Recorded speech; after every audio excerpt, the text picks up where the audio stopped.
سبحانك يا لا إله إلا أنت الغوث خلصنا من النار يا رب. اعوذ باللہ من الشیطان اللعین الرجیم. بسم اللہ الرحمن الرحیم. قال رسول اللہ صلی اللہ علیہ وآلہ وسلم: ایہا الناس انہ قد اقبل الیکم شہر اللہ بالبرکۃ والرحمۃ والمغفرہ. ناظرین اکرام، ماہ مبارک رمضان ہمارا موضوع سخن ہے، اور ہم خطبہ شعبانیہ کے حوالے سے گفتگو کر رہے تھے اور یہاں تک پہنچے کہ رسول کریم صلی اللہ علیہ وآلہ وسلم نے فرمایا کہ هو شہر دعیتم الی ضیافت اللہ. یہ وہ مہینہ ہے جب اللہ تبارک و تعالی نے آپ کو اپنے مہمان بننے کی دعوت دی ہے. آپ کے پاس دعوت نامہ پہنچ چکا ہے، دروازے کھل چکے ہیں، رحمتوں، مغفرتوں اور برکتوں کا دسترخوان سج چکا ہے. اب اگر کوئی اس دسترخوان پر آ کر بیٹھتا ہے تو پھر تو وہ سعادت مند ہے، لیکن اگر اس کو یہ توفیق نہیں ملتی تو آپ خود سوچ لیجئے گا کہ کتنا بدقسمت انسان ہوگا جو اللہ کی اس کھلی آفر سے اس انتہائی مقدس اور مکرم مہینے میں محروم رہتا ہے. رسول کریم کیا فرماتے ہیں؟ فرماتے ہیں کہ وَجُعِلْتُمْ فِيهِ مِنْ أَهْلِ كَرَامَةِ اللَّهِ. اللہ تبارک و تعالی اس مقدس مہینے میں آپ کو اپنا مہمان بنا کر وہ اعزاز عطا کرتا ہے کہ آپ اہل کرامت قرار پاتے ہیں. آپ جب کہتے ہیں نا یا کریم، اللہ کی صفات میں سے صاحب کرامت ہونا ہے، اور رسول پاک صلی اللہ علیہ وآلہ وسلم کے ارشاد کے مطابق جن اہل ایمان کو اللہ اس مبارک اور مقدس مہینے میں اپنا مہمان بناتا ہے وہ اہل کرامت قرار پاتے ہیں. ہم ائمہ اطہار کے حوالے سے معتقد ہیں کہ وہ اہل کرامت ہیں، صاحبان کرامت ہیں، کریم النفس ہیں. اللہ تبارک و تعالیٰ کا جو مہمان بنتا ہے وہ بھی صاحب کرامت بنتا ہے. آگے ارشاد فرماتے ہیں کہ انفاسکم فیہ تسبیح.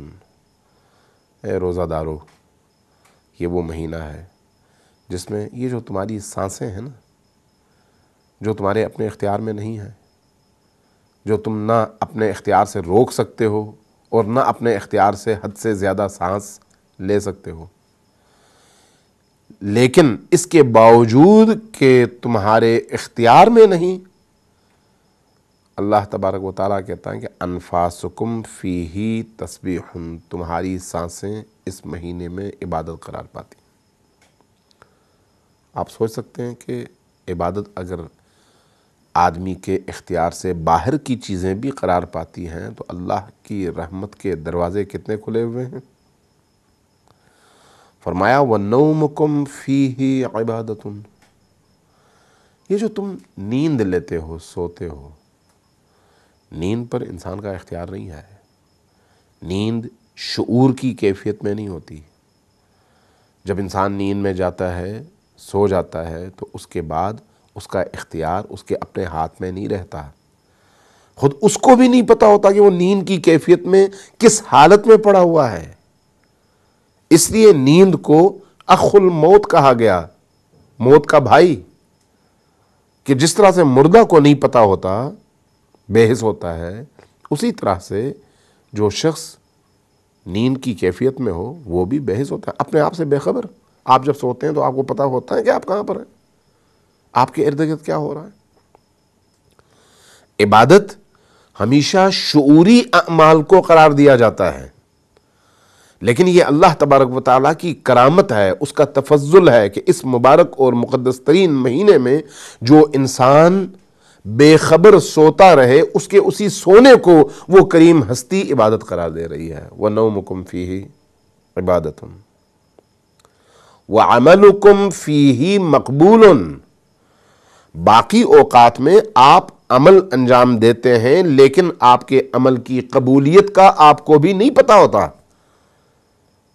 ضروری نہیں ہے کہ آپ کا عمل مقبول ہو، لیکن اللہ کے رسول کا ارشاد ہے کہ یہ وہ مہینہ ہے جس میں اللہ درگزر کرتا ہے، وہ بہانہ ڈھونڈتا ہے کہ کسی طرح سے میرا بندہ اس مہینے اور مقدس اوقات اور ساعات کے فضائل سے بہرمند ہو، فائدہ اٹھائے، اس طرح سے آئے کہ وہ جو کچھ کرے میں قبول کر لوں۔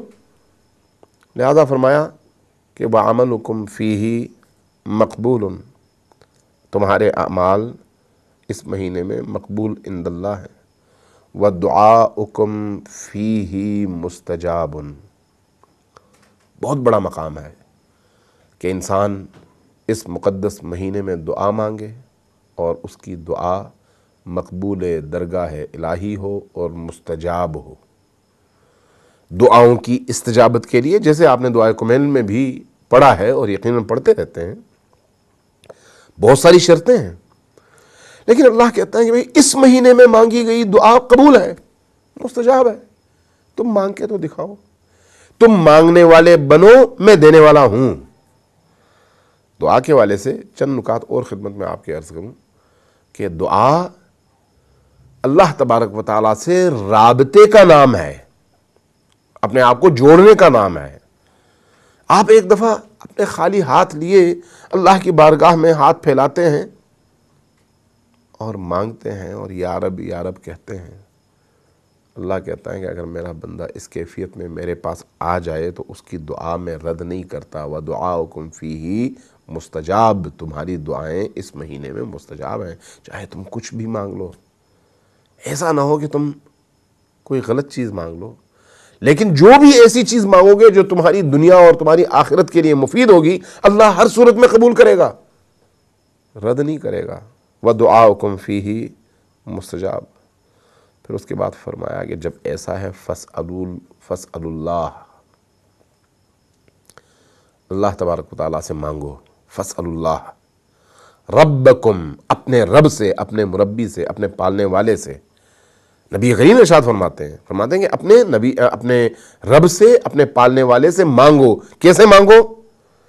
بِنِيَّاتٍ صَادِقَةٍ، سچی نیتوں کے ساتھ، اخلاص کے ساتھ، اپنے وجود کو، تمام تر اپنے وجود کے اندر موجود قدورتوں کو دور کر کے خالص ترین نیات کے ساتھ اللہ کی بارگاہ میں ہاتھ اٹھاؤ۔ جب تم اللہ کی بارگاہ میں اس طرح سے ہاتھ اٹھاؤ گے، سوال پیدا نہیں ہوتا کہ تمہاری دعا مستجاب نہ ہو، تمہاری دعا قبول نہ ہو۔ دعا قبول کیوں نہیں ہوتی؟ کیوں نہیں ہونی چاہیے؟ آپ کسی انسان سے کوئی چیز مانگتے ہیں تو انسان چاہے کتنا ہی امیر ہو، بہرحال جب وہ اپنی دولت میں سے کچھ آپ کو دینا چاہتا ہے تو جتنا حصہ آپ کو دیتا ہے اتنا حصہ اس کی دولت میں سے کم ہو جاتا ہے۔ اس لیے بعض لوگ دیتے ہوئے گھبراتے ہیں کہ ہماری دولت میں کمی ہو جائے گی، لیکن کیا اللہ کی دولت میں کمی ہو سکتی ہے؟ نہیں، اللہ کی دولت میں کبھی بھی کمی نہیں ہوتی۔ اس لیے اس کو کوئی فکر نہیں ہے کہ میں اگر اس کو دوں تو میری دولت میں کمی ہو۔ وہ کیوں نہیں دیتا؟ اس لیے کہ وہ یہ دیکھتا ہے کہ کہیں جو میں اس کو دوں وہ نہ اٹھا سکے تو اس کے نقصان میں ہے۔ لہذا جب آپ اپنی خالص ترین نیتوں کے ساتھ اللہ کی بارگاہ میں ہاتھ اٹھا کر مانگتے ہیں تو اللہ جو آپ کی مصلحت میں ہوتا ہے وہ ضرور دیتا ہے، اور بہت اچھے انداز میں دیتا ہے، اور اتنا ہی دیتا ہے جتنی آپ کی ضرورت ہے، اتنا آپ پر فضل کرتا ہے جتنا آپ اٹھا سکیں، آپ کی توانائیوں سے زیادہ نہیں دیتا کہ کہیں ایسا نہ ہو کہ اس کی دی ہوئی رحمتوں کے بوجھ تلے انسان دب جائے۔ بعض لوگوں کی روح بہت بڑی ہوتی ہے، ان کی گنجائش بہت بڑی ہوتی ہے، اس لیے اللہ ان کو جتنا دیتا ہے وہ اتنا زیادہ اس سے خلق اللہ کی خدمت کرتے ہیں، بندگان خدا کی خدمت کرتے ہیں۔ اللہ کے دیے ہوئے کو اللہ کے بندوں میں بانٹتے ہیں، جتنا وہ بانٹتے ہیں اللہ اتنا زیادہ ان کو دیتا ہے۔ لیکن بعض لوگ احتکار کرتے ہیں۔ احتکار کا مطلب ذخیرہ اندوزی، جو کچھ اللہ دیتا ہے چھپا چھپا کر رکھتے ہیں، اس کے بندوں تک پہنچانے سے گریز کرتے ہیں۔ جب وہ گریز کرتے ہیں تو اللہ بھی کہتا ہے کہ ٹھیک ہے، پھر جتنا تم نے دبا کے رکھا ہے اتنے ہی محدود رہو۔ لہذا اس مہینے میں اگر کوئی شخص خالص ترین نیت کے ساتھ اللہ کی بارگاہ میں سوال کرتا ہے اور مانگتا ہے تو اس کو مطمئن ہو جانا چاہیے کہ اس کی وہ جو دعا ہے وہ مستجاب ہے، اور اس کی دعا کو کبھی بھی اللہ کی بارگاہ سے رد نہیں کیا جا سکتا۔